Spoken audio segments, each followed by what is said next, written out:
Okay, great. So I'll start again. Welcome again, everyone, to another session focused on the Blue Umbrella Day campaign. Over the past few months, we have been doing a lot of these various little talks focused on different issues. And we will be looking at mental health care because mental health is very important. With Ghana having one of the highest mental illness rates resulting in suicide, it's a very important topic, not only when we have awareness days, but throughout the year. But today we have with us Liana Inc., and she's going to be sharing a bit of knowledge and information with us on the way in which we can better support the mental health of children. So, Liana, for know who you are, could you do a brief introduction? And also, we're not showing our faces today because we're experiencing some internet issues. But I hope you still join this conversation. You can imagine us as a podcast. Go ahead, Liana. That's a good way to put it, Dakota. Thank you for having me. My name is Tom Sanger here at Blossom Inc., and I'm a psychotherapist by profession. I provide mental health services to children and families that are affected by an exploitation. And I'm happy to be here. Thanks so much, Liana, for your time. And I'm really looking forward to the conversation because a lot of times when it comes to the way in which we treat children, we often raise children as being less than adults in around. This can be really harmful because it teaches them a lot of different negative behaviors and traits. But as a psychotherapist, what are the most harmful things that parents do that can affect the mental health of children?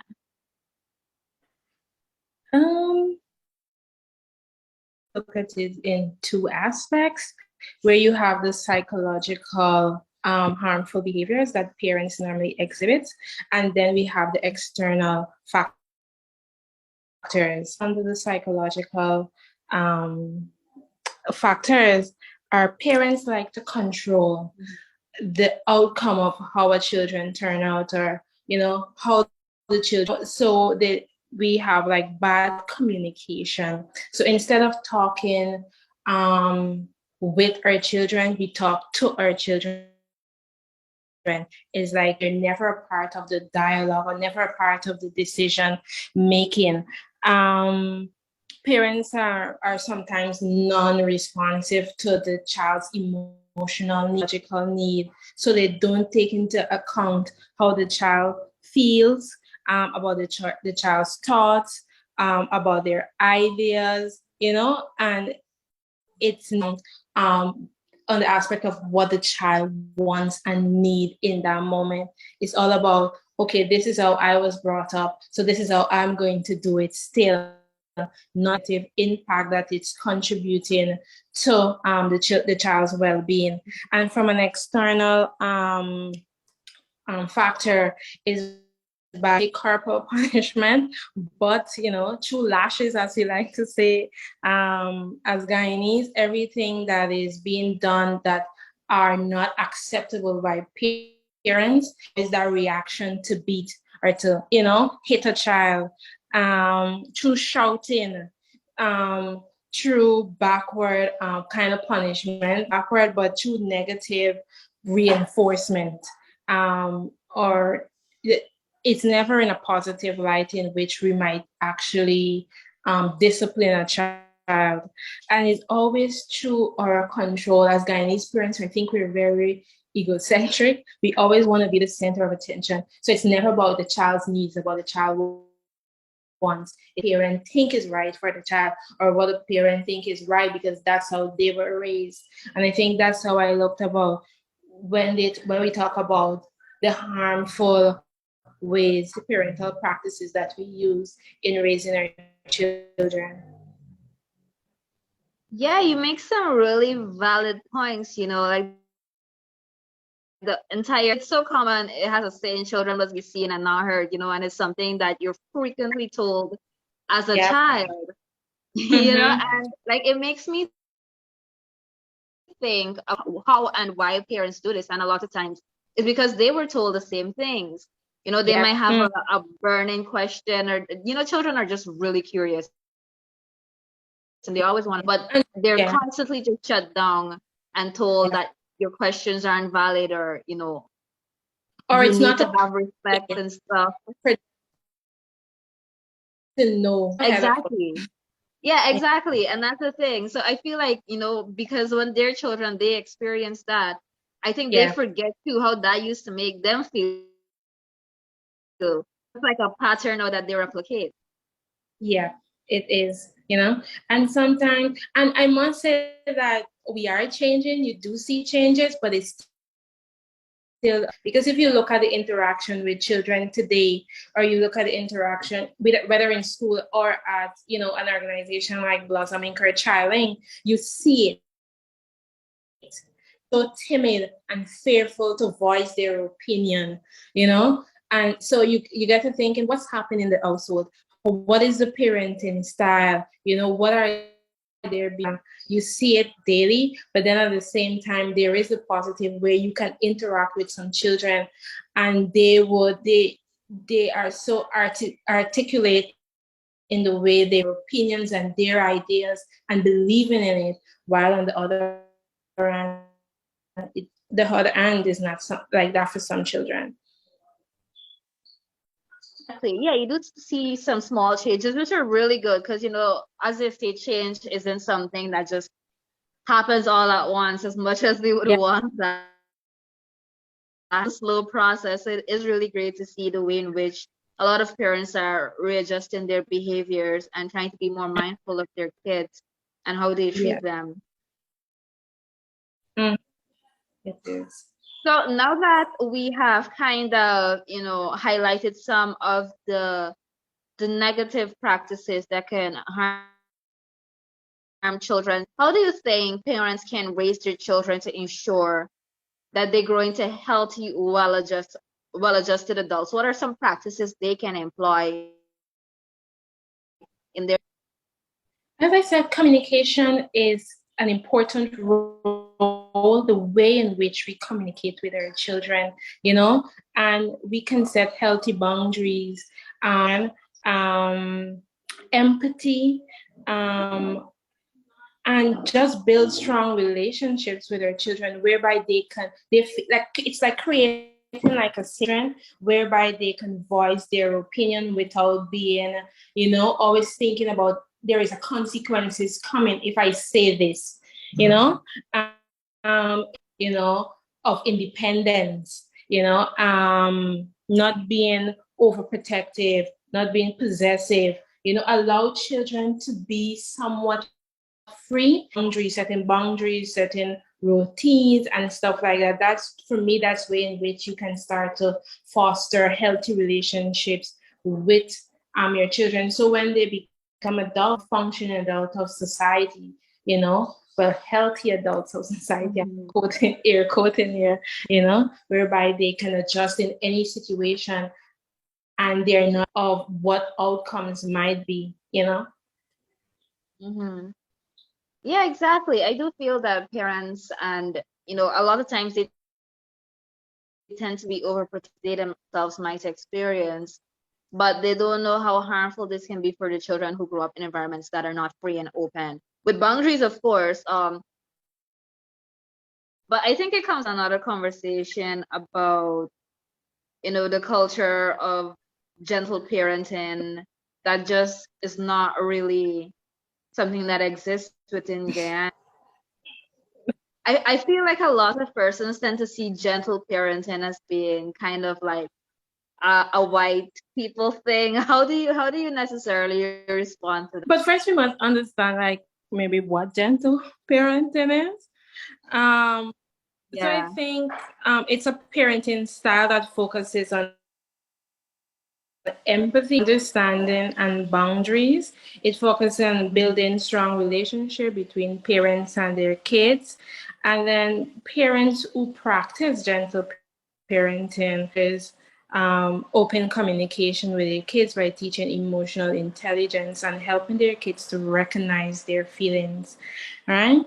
So I think that's what gentle parenting. But if you look at our culture or historical parenting style, it's not necessarily that. And we do like to say it's like a Caucasian thing, a white thing. Sometimes we need to adopt. And I don't think we like to adopt or we don't like changes. And that's why we have sessions like these whereby we can educate persons so that changes. And I think for me, that's what gentle parenting is.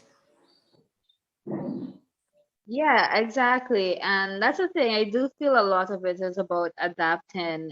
And when it comes to the idea that, it's kind of like a Western idea, I sometimes find it a bit funny despite it not being, because we've adapted so many Western ways of being. Why can't we at least adopt some of the positive ones, Yeah, it's hard, it's hard for people to change, and because my friend and I, we were talking about oftentimes with victims of rape, we oftentimes blame the woman instead of blaming the man. And it's a culture thing, parenting, or thing. It's even though knowledge is there or information is there, it's hard for us to change some of the belief system, some of the costs embedded in our parenting style, and so I find it that it has to be a continuous thing where we reinforce it over and over and over for us to see that change. It cannot be a one-time thing. Change don't change overnight. It's through progression, it's through education, it's through development.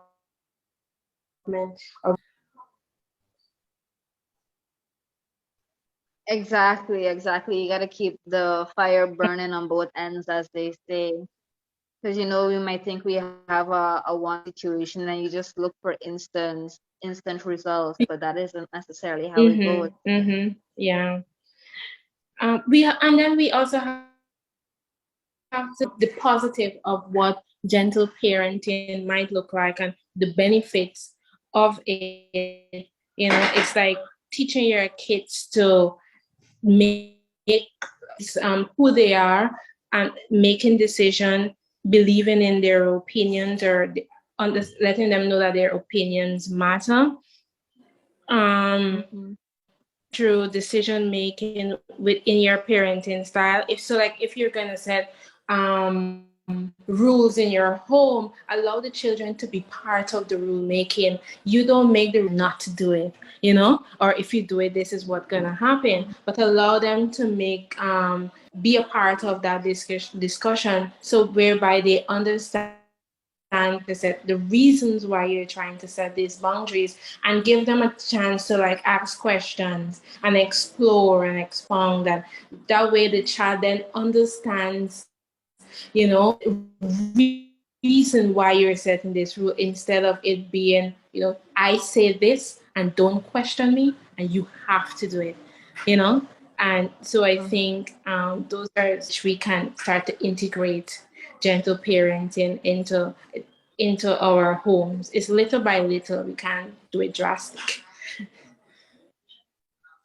Yeah, that's a really important point, because particularly if trying to employ gentle parenting, you might find yourself coming head to head against a lot of what you might have experienced as a child, what you've been taught about parenthood, and what you're now trying to do, and a lot of times these can clash into each other. Yeah. And so it's important to be mindful, but also be a bit gracious with yourself also when it comes to it, and recognizing that you can apologize to your child. You can seek to adjust your behaviors and just exactly.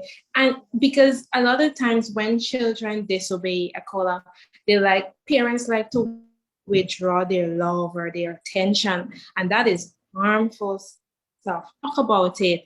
Communicate how you're feeling, how their decision have affected you, what you think they should have discussion, that open discussion about it. Don't choose a harmful, it's like don't hit, don't withdraw your love and attention, because that creates those negative effects, to know that if they make certain decision, there are natural consequences that are gonna come with it. It doesn't mean that I will enforce some sort of consequences on it, you know? And I think, these are the things that we can do as parents. I'm not a parent. Yeah. Yeah, definitely. And it's a very enlightening for me as a parent too, because it's something that, as much as I try to employ gentle parenting, at the time, like I do come and clash into these very old ideas of what parenthood Mhm. is, and I would find myself saying, well, something, and then she's asked, so I say, because I said so, Yeah. and like it's me. I really gotta catch myself really quickly when that happens, because I realize like how much I used to impact Mhm. child You have to and how much I wanted You have to answers. remember to give yourself grace. This is something new that we're trying to adopt.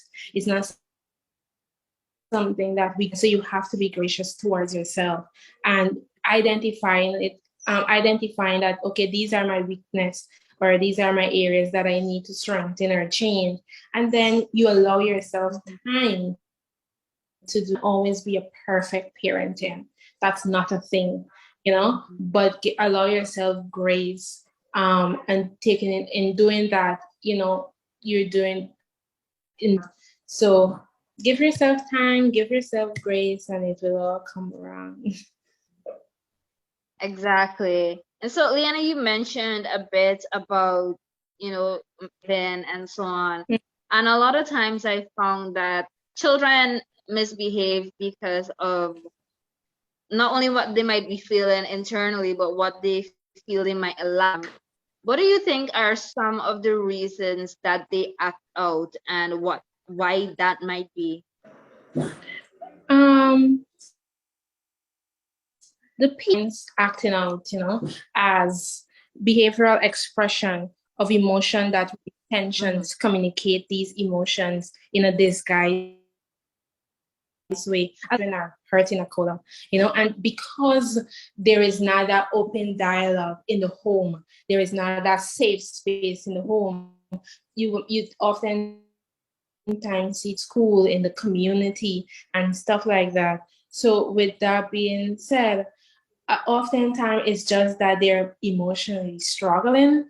Something is happening, standard that is not being expressed. And as parents, I think we need to sometimes stop, observe, listen to what's not being communicated to us, and respond to that.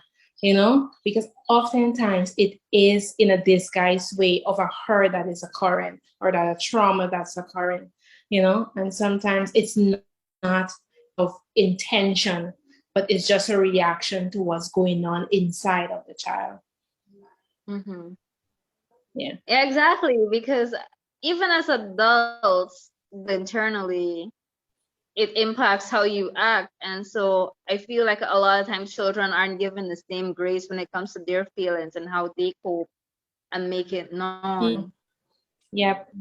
And it's sad. It's something that is extremely sad, whereby because children will come here for therapy, and parents will the child is doing, and I'm thinking, how did you help? What do you think are the reason? And oftentimes they can't tell you the reason as to why the child way, they're acting. And when you speak to the child and you understand and you create that safe space for the child to explore their emotions and to actually tell you exactly what's happening, then you get a better as to where the behavior is coming from. And and I think it's something that we need to explore as parents and try to be patient with our children. Not if you don't have that relationship with your child, it's going to be hard for that child to come and open to you. So sometimes we have to be like, as parents, we need grace. Our children also need grace, and we just have to be patient and willing, not make the conversation about you whenever if you approach they're behaving, the way that they are. Just make it about the child and what is it that you can help and support the child with. Exactly, as a child's care. Yeah. And Liana, you mentioned a bit about the work that Blossoming does, particularly in the area of child therapy. Now, therapy is still a highly stigmatized in Guyana, wherein persons are resistant to get it because of all these ideas that if people find out, they might think you're crazy, or some supernatural belief. It's a lot of things that usually comes around. But how do you think that we as individuals can contribute towards breaking the stigma of seeking therapy and other types of mental health care support? I call it the answer simple. It's just openly talking about mental health. Oftentimes we like to, because of all the stigma that is surrounding mental health, a lot of times we are afraid to seek help. It's painful to reach out. I am struggling. And that's because I think as a society, we don't openly talk about mental health, which we should be talking about, because I believe in some way everyone suffers from some form of mental health. It might be on a different spectrum, maybe from mild to moderate to severe, but we all struggle in some form of mental health.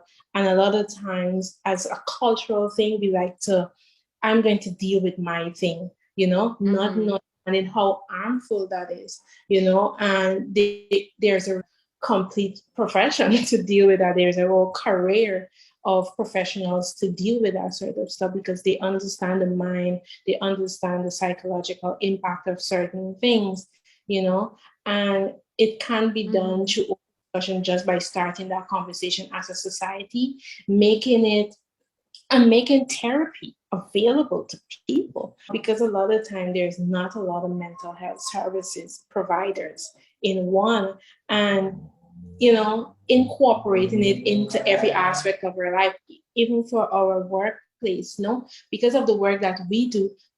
Most of our therapists here, but a therapist is available to all of our therapists here, and our organization, into our school system. These are the way in which you can combat, harmful stuff, or children can identify, things on them.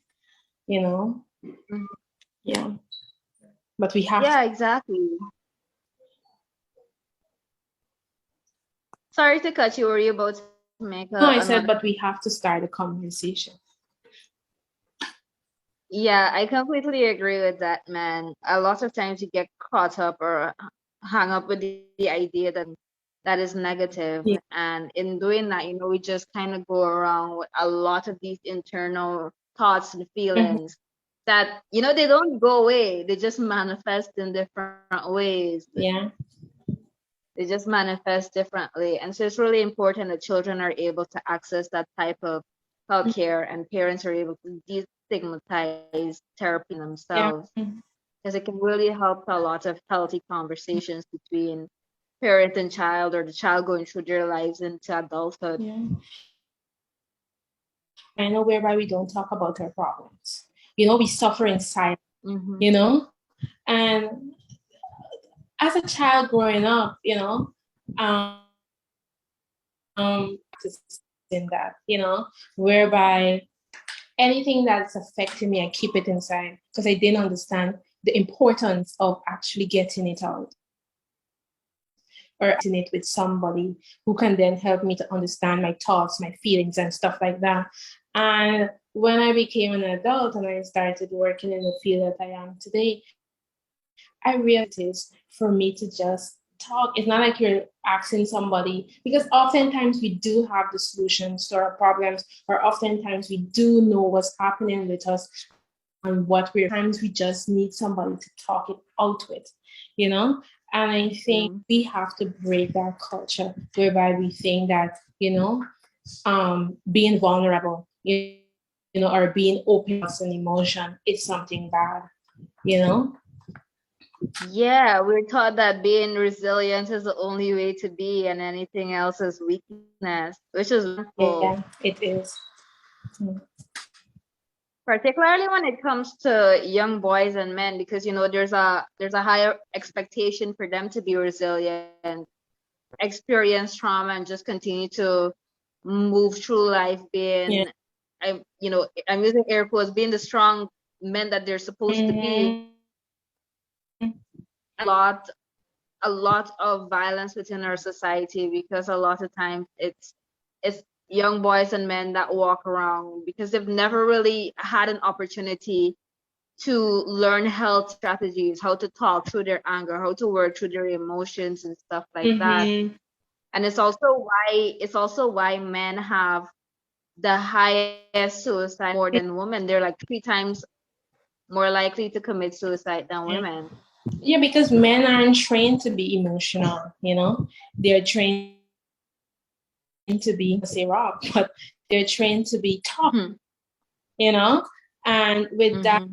as a society, we kill the emotional side of men. And so often they can't rational.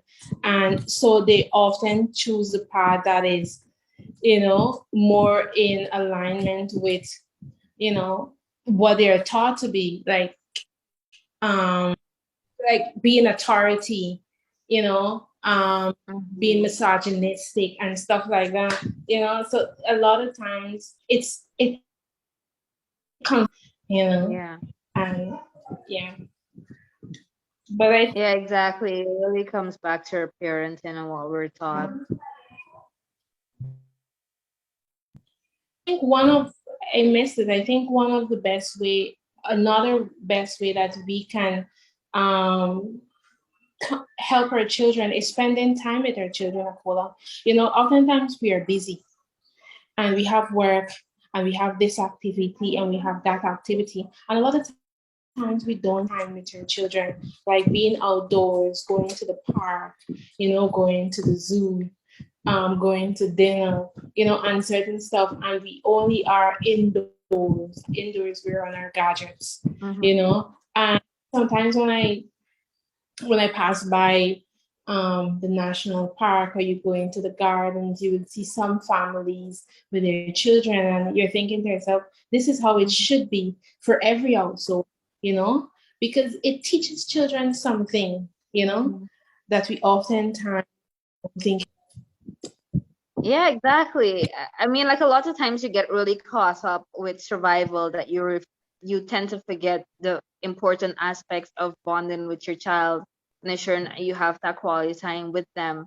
Because a lot of times within the home environment, you can be stressed, you might rowing with them over some insignificant thing, and that's a lot of times that's all the memories that this child might have. But ensuring Yeah. that you carve out space and time to be with your child that they enjoy, do something together that you enjoy, it can be so beneficial to them. Mhm. That is true. Yeah, so we had a great discussion today, and I was wondering whether there was anything else that I might not have asked you on the topic of mental health of children, be very important for persons to know, or something that you wanted to highlight a bit further.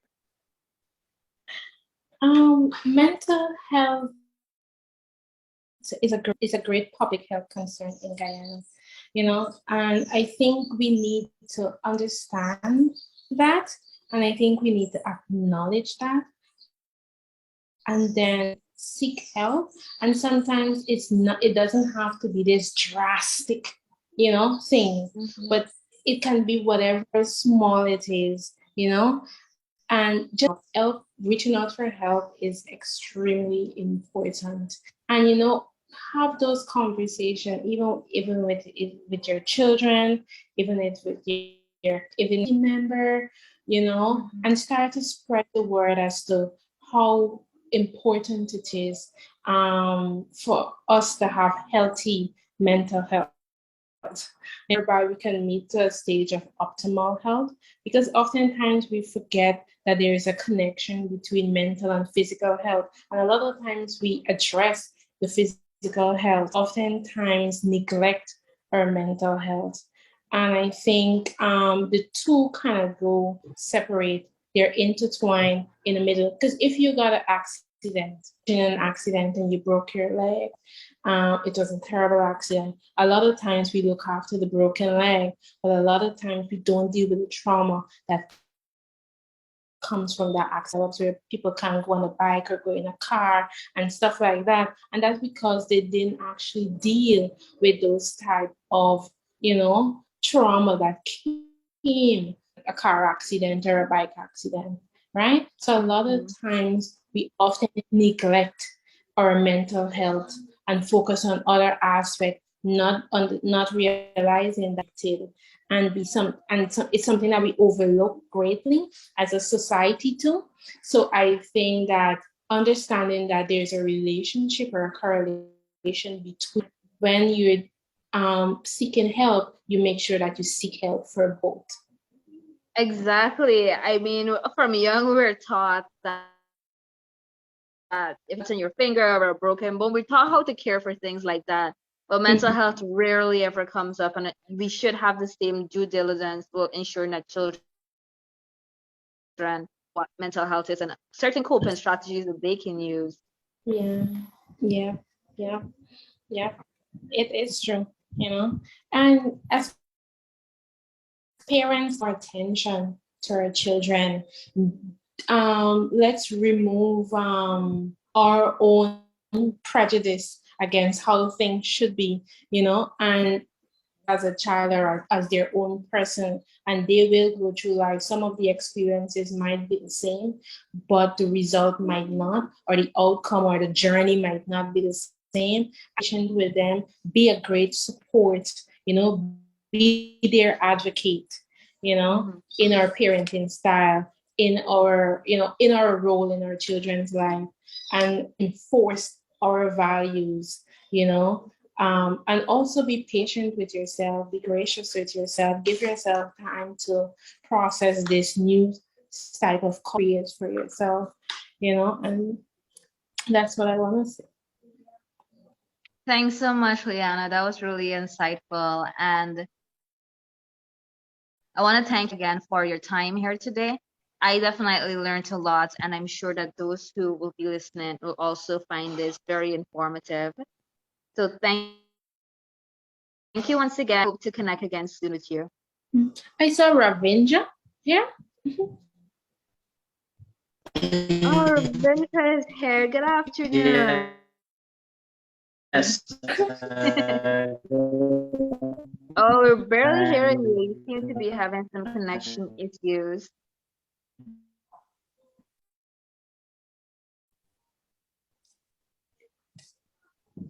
Ravindra?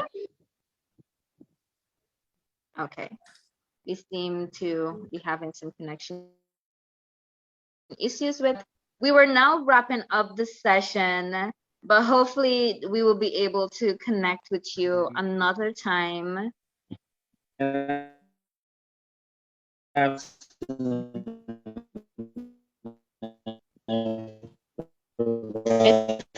All right then. Okay. Yeah. Yeah, we've been dealing with connectivity issues all day, so completely understand that. Yeah. All right then. Thanks for having me, Akola. Much, Liana. You're welcome. Thank you so much. Take care. Bye. Bye.